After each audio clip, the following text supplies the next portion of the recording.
The arts of Malaysia, Indonesia, and of the Philippines they have a lot of common. Silat is practiced in southern Thailand. It is practiced in Malaysia, in Singapore, and in the Philippines. The Philippines at one time was called Maralikas. Okay? But the name is different. When you call it in the Philippines, they refer to it as Kung Tao Silat.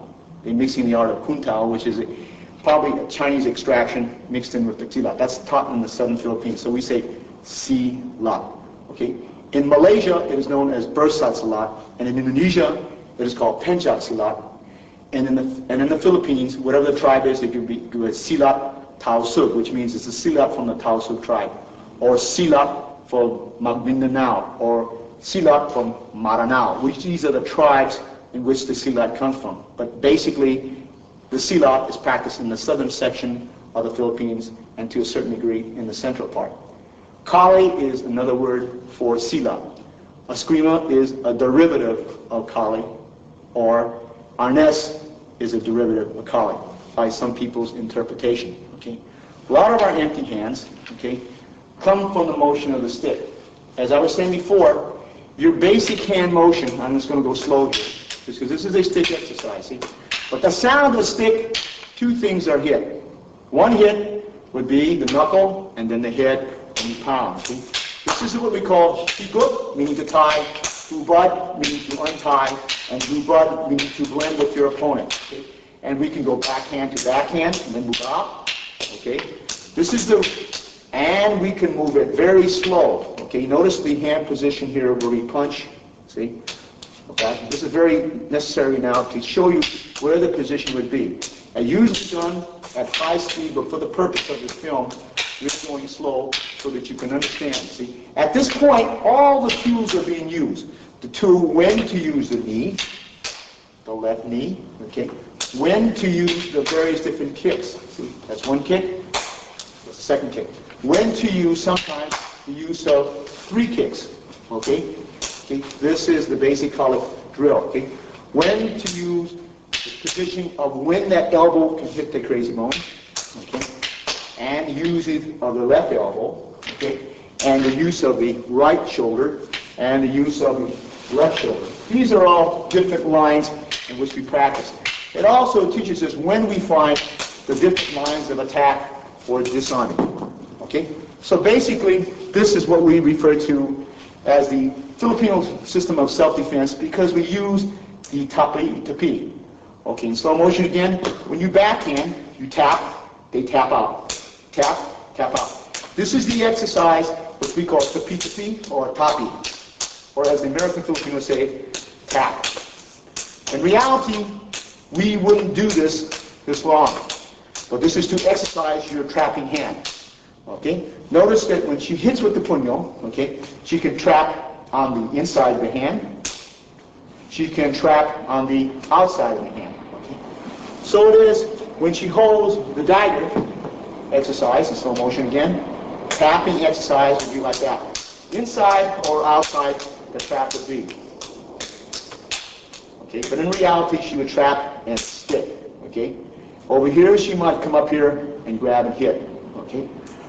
So that when you practice all the way down the line, this could be a hammer fist, which is held this way. This could be a knife hand, which is held this way. It could be a half fist. It could be a finger jab. It could be some type of claw weapon or some type of method. So the exercise will still continue. Okay, that's the trapping. Okay. Again, I'll go back to here. So there are 3 speeds in the training of the hands. Okay. Notice now I am going to lose one of the weapons. Okay.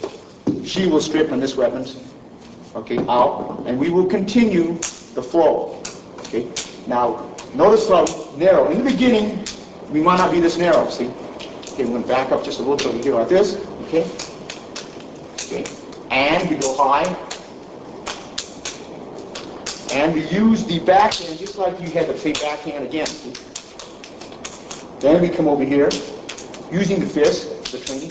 Notice over here, we could destroy the fist at that time. This is a very favorite one of a lot of calling men, see?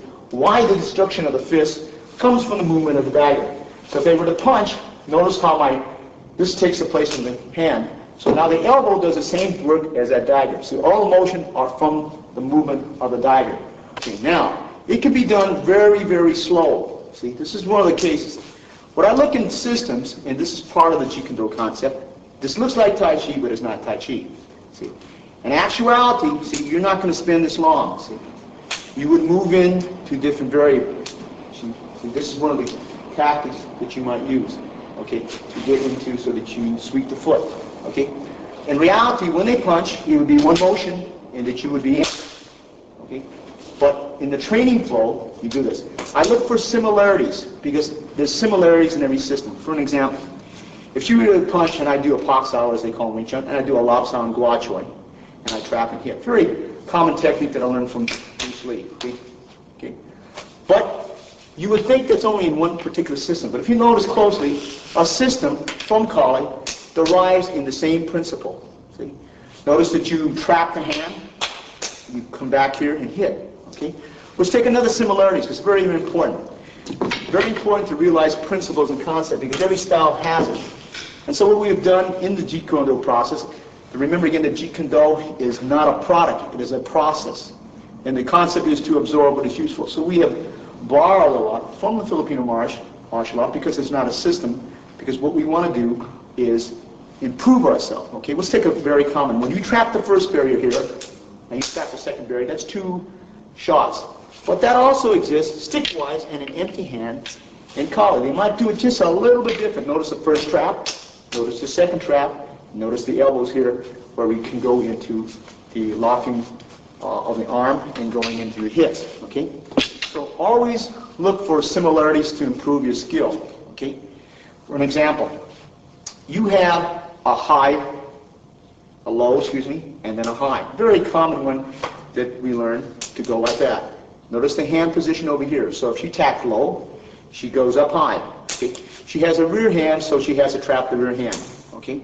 Very common technique, low, high, and then trap again. Okay? But you can find that thing if I handle the knife, which is one of the very basic ones we use in the Kali system, because we learn it from the knife and then go in hands. Notice that the identical technique, if she plunges it low and then she goes high, it's already here. If her hand comes here, the only other possibility is to put it down here and the knife will be here. Yet they're 2 different disciplines, practically, but from different parts of the country. Okay, so that's important to realize in anything, that you have different types of arts, but they look for similarities rather than dissimilarities in different arts. Okay, some systems depend on long range. Okay, some people depend on close range. Some people depend on what we call ground fighting. Some people depend more on grappling. But the main point here is to develop various attributes at that level. Okay, just as there is sticky hands in Wing Chun. Okay, this is the concept of Wing Chun. Okay, right from here you can go in slow motion, so you go into your various strikes. However, you have the same concept in the Kali, which we call higut hubad. See, that if I strike here and she strikes there, I'm in. So again, you have the same concept in 2 different arts. You have the same arts concepts which you might find in Penjak Silat. If she were to punch and I were to make the motion like that and come up, this is a very common principle in Penjak Silat. Okay. All right. There are over 158 different styles. Notice again, this is Penjak Silat, but it looks like it could be from possibly Wing Chun, possibly from Kali. The same principle is being used there. Okay. Look at again a principle that you might find in Kali, and if she blocks, okay. Notice it's there. Okay.